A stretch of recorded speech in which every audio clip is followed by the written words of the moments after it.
Long hair রানীর সেই viral long hair তার শাশুড়ি মা কামিং করে দেয়। তো হ্যালো ফ্রেন্ডস, কেমন আছো সবাই? আশা করি ভালো আছো, আমিও অনেক ভালো আছি। তো দেখো, লং হেয়ার রানী একা একাই সবসময় লং হেয়ার কামিং করে। তো আজকে ওর শাশুড়ি মাকে বলল যে মা আমার হেয়ারটা একটু কামিং করে দাও। তো ওর শাশুড়ি মা দাঁড়িয়ে পড়েছে হেয়ার কামিং করার জন্য। আর এদিকে দেখো, আমার সোনা মামুনি খুবই বিরক্ত করছে। আসলে ও কীরকম জানো, ও যদি কেউ কোনো কাজ করে ও করার জন্য পাগল হয়ে যায়। তো দেখো, ওর হাতে একটা চিরুনি দিয়ে দিয়েছি, আর ও বলতেছে আমিও হেয়ার কামিং করব, আমাকে করতে দিচ্ছ না কেন?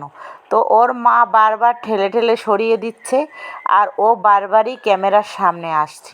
আসলে বাচ্চারা এরকমই হয়, ওরা যা করে ওরা সেটাই দেখে করতে চায়। সব সময় বড়দের উপরেই ওদের চোখ থাকে। এজন্যই মানুষ বলে বাচ্চা কাচ্চা হলে ভালো কথা বলা, ভালো চলাফেরা সব কিছুই ভালো করতে হয়, কারণ ওরা বড়দের উপরেই মেনটেন করে। তো দেখো, আসলে হেয়ারটা কামিং করাই ছিল। তো তারপরে একটু হালকা করে কামিং করার জন্য বলতেছে ওর শাশুড়ি মাকে। আসলে হেয়ারটা এত লং যে কেউই সুন্দর করে কামিং করতে পারে না। তো নিজের হেয়ার নিজেরই কামিং করতে হয়। দেখো, মামনিকে চেয়ারে বসিয়ে রেখেছিল একটু দূরে, তো মামনি আবার হেয়ারের কাছে এসে বসছি, মানে ও ওর মার হেয়ারটা কামিং করবেই। তো দেখো, আবারও ঘটা করে সেই পিছনে বসে আছি। তো ও ভিডিও করার সময় এতটাই ডিস্টার্ব করবে, তোমরা দেখলেই বুঝতে পারবে। সব সময় ও ভিডিও করার সময় খুবই ডিস্টার্ব করে। তো দেখো, ওর শাশুড়ি মা কতটা সুন্দর করে হেয়ার কামিং করে দিচ্ছে। আসলে ওর শাশুড়ি মা ওর হেয়ারটা লাগ পাচ্ছে না।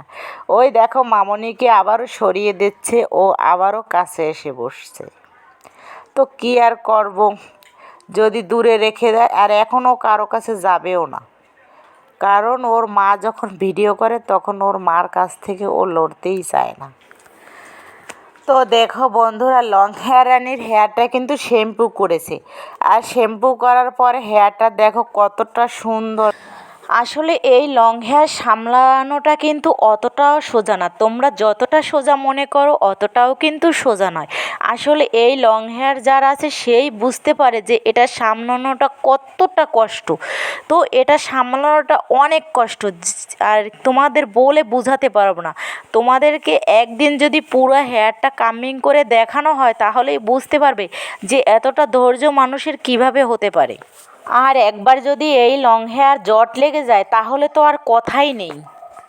যাই হোক, যতই আমার কষ্ট হোক না কেন হেয়ার সামলাতে, কিন্তু আমার কষ্ট আর মনে থাকে না। কেন জানো বন্ধুরা? কারণ তোমরা এতটাই আমার লং হেয়ারটা ভালোবাসো যা আমি বলে বোঝাতে পারবো না। আসলে তোমরা আমাকে ভালোবাসো না, কিন্তু আমার লং হেয়ারটাকে খুবই ভালোবাসো আর খুবই সাপোর্ট করো।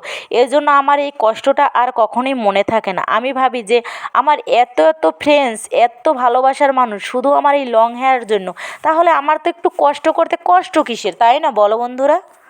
এত কষ্টের মাঝেও আমি আনন্দ খুঁজে পাই যখন দেখি তোমরা সুন্দর সুন্দর কমেন্ট করো, বেশি বেশি ভিডিও দেখো, শেয়ার করো, তখন আমার এই কষ্টের মধ্যে আর আনন্দটা আমি খুঁজে পাই। এজন্য আমার মনের ভিতরে আর কোনো কষ্টই থাকে না।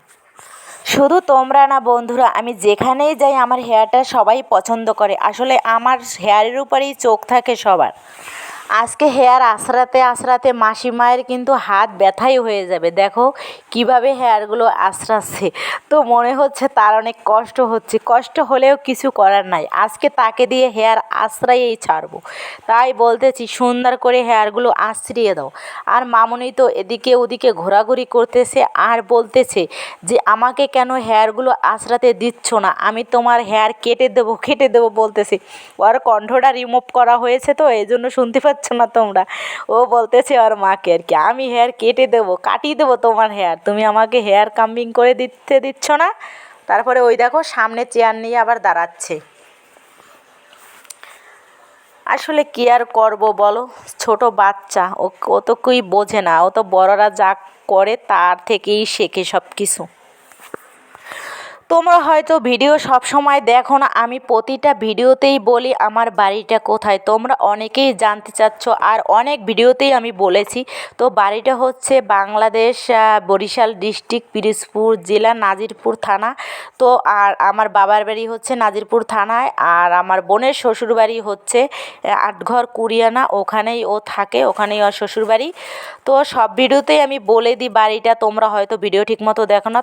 তো হেয়ারটা কামিং করা শেষ হয়ে গেছে, এখন তোমাদের একটা হেয়ার স্টাইল করে দেখাবো। তো আবারও হেয়ারটা একটু আঁচড়ে নেব সুন্দর করে। তো দেখো আমি দাঁড়িয়ে দাঁড়িয়ে হেয়ারটা আঁচড়াইতেছি, কারণ এত বড় লং চুল বসে বসে আঁচড়ানো সম্ভব না। এজন্য দাঁড়িয়ে দাঁড়িয়ে হেয়ারটা সুন্দর করে আঁচড়াতে হবে, কারণ সুন্দর করে যদি হেয়ারটা না আঁচড়াই তাহলে হেয়ার স্টাইলটা সুন্দর হবে না। তো ভিডিওটি কিন্তু ধৈর্য ধরে দেখতে হবে। এত বড় লং চুল তো একা একা বেনুনি গাঁথা খুবই কষ্টকর হয়ে যায়, মানে পিছন সাইড থেকে। তো সামনের সাইডে এনে বেনিটা গাঁথলে একটু সুন্দর হয়। তো দেখো কিভাবে কষ্ট করে পিছন সাইডে এত বড় লং হেয়ার বেনি গাঁথা হয়। তো দেখো অনেক কষ্ট, কিন্তু তোমরা যখন নিজেরা করবে তখন বুঝতে পারবে যে কতটা কষ্ট, মানে হাত ব্যথা হয়ে যায়। তো বন্ধুরা দেখো আমার হেয়ার স্টাইলের যুদ্ধ শুরু হয়ে গেছে, কারণ এক কথায় বলতে গেলে তোমরা আমার হেয়ার স্টাইল দেখার জন্য পাগল। আর তোমরা সব সময় কমেন্ট করো যে দিদি হেয়ার স্টাইল দাও, হেয়ার স্টাইল দাও। আসলে হেয়ার স্টাইল দিতে পারি না বেশি, শুধু বেনি আর খোপাই দিতে পারি, কারণ তোমরা তো জানোই এত বড় লং হেয়ার কিন্তু স্টাইল করা যায় না। শর্ট চুল হইলে অনেক ধরনেরই স্টাইল করা যায়, কিন্তু লং চুলের শুধু বেনুনি আর খোপা এই দুইটা স্টাইলেই করা যায়। আর জানো আমারও ভালো লাগে না, আমি যখন দেখি মানুষ বিভিন্ন স্টাইলের চুল বাঁধে তখন আমার খুব খারাপ লাগে যে ইস, আমার এত বড় লং চুল দেখে আমি শুধু বেনুনি আর খোপাই করতে পারি, অন্য কোনো স্টাইল করতে পারি না। তো আমি যেথায় যাই বেশিরভাগই খোপা বেঁধে যায়, কারণ কি বেনুনি করেও যাওয়া যায় না, কারণ এত বড় লং চুলের বেনুনিও তো সেই লং হয়, তো এটা ছেড়ে তো গাড়িতে বাসে কোথাও কিন্তু উঠতে অনেক সমস্যা হয়। এজন্য আমি সবসময় খোপা বাঁধা থাকি, যেথায় যাই, ঘুরতে যাই, বেড়াতে যাই, মানে যেথায় যাই এক কথায় বলতে গেলে আমি খোপা বাঁধাই। তাই দেখো বেনিটা কিন্তু পুরোটা পিছন সাইডে বাঁধা হলো না, কারণ এটা সম্ভব না, তোমরা তো দেখলেই বুঝতে পারো। তো দেখো এখন সামনের সাইডে আনা হয়েছে, তো আস্তে আস্তে একটু একটু আঁচড়িয়ে আমি সামনে করে বেনিটা সুন্দর করে গাঁথবো। তো এদিকে দেখো আমার সোনা মামনি খুবই বিরক্ত করতেছে, ও কান্না করতেছে, ও শুধু বলতেছে আমাকে কোলে নাও, কোলে নাও। আসলে যখনই ভিডিও করে তখনই ও খুব ডিস্টার্ব করে, তোমরা এজন্যই ওকে প্রতিটা ভিডিওতেই দেখো ও খুবই ডিস্টার্ব করে। আসলে ও অনেক ছোটো, তো এই জন্য 2 বছর বয়স, তো ও সবসময় ওর মার কাছেই থাকতে চায়, একটু এদিক ওদিক যেতে চায় না। দেখো ওর মা ক্যামেরার সামনে থেকে সরিয়ে দেয় আবারও। তো আমার মা বলতেছে যে বেনিটা একটু গাঁথার পরেই তোকে কোলে নেবো। তো দেখো বেনি গাঁথতেছে, আসলে লং চুল তো অনেকটা সময় লাগে বেনি গাঁথতে। তো গাঁথতেছে, তোমাদের রিকোয়েস্ট ভিডিও, তোমরা খুবই দেখতে চেয়েছো এই বেনি গাঁথাটা, এজন্যই সময় করে আজকে বেনিটা গাঁথা শুরু করেছে। তোমাদের শর্টসে অনেক ভিডিওতেই দেওয়া হয়েছে বেনি গাঁথা, কিন্তু লং ভিডিওতে দেওয়া হয়নি। স্কুল গার্ল ভিডিওতে একটা দেওয়া হয়েছে বেনি গাঁথা, কিন্তু এরকম সিঙ্গেল বেনি দেওয়া হয়নি। তো কথা বলতে বলতে দেখো বেনি গাঁথা প্রায় কমপ্লিট হয়ে গেছে। তো বন্ধুরা বেনি গাঁথাটা কেমন হইতেছে বা কেমন হয়েছে, তোমাদের কার কি মতামত কমেন্ট বক্সে কিন্তু জানিয়ে দিও। আর তোমরা কি ধরনের ভিডিও দেখতে চাও সেটাও কিন্তু কমেন্ট বক্সে জানিয়ে দিও। দেখো বেনিটা গাঁথা কমপ্লিট হয়ে গেছে, তো একটু বাকি আছে। তো বেনির মাথায় একটু ফুল লাগালে মনে হয় আরও ভালো হইতে। দেখো একদম কমপ্লিট। তো দেখো একটু পিছন ঘুরে দেখাচ্ছি তোমাদের, দেখো কতটা বড় বেনিটা হয়েছে। তো দেখো কতটা সুন্দর লাগছে। তো পিছন দিয়ে যদি কেউ একটু গেঁথে দিত তাহলে আরও সুন্দর হইতো। আর বন্ধুরা তোমরা ভিডিওটা কিন্তু শেয়ার করে দিও।